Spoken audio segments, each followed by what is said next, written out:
Akala ko dati, okay lang di muna lumabas. May next time pa naman.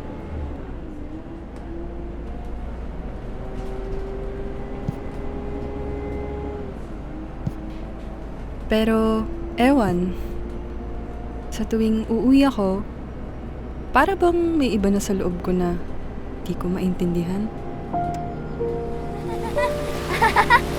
Swimming! Swimming! Ate! Anggi! Puntayan mo nga to. Baka masunog eh.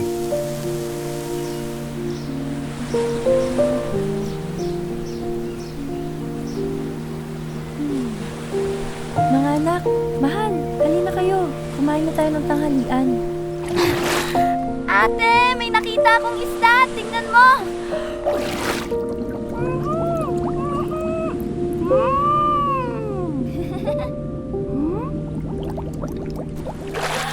Ano ba yan?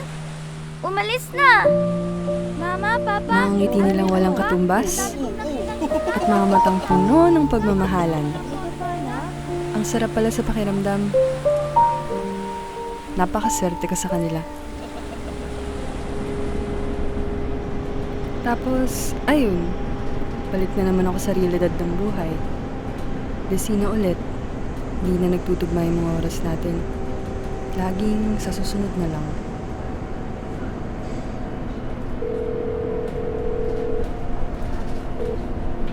Hello anak, patawag ka.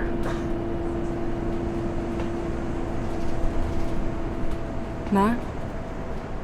Pauwi po ako ngayon dyan. May gagawin po ba kayo nila Papa at Bunso bukas? Dagat po tayo ulit.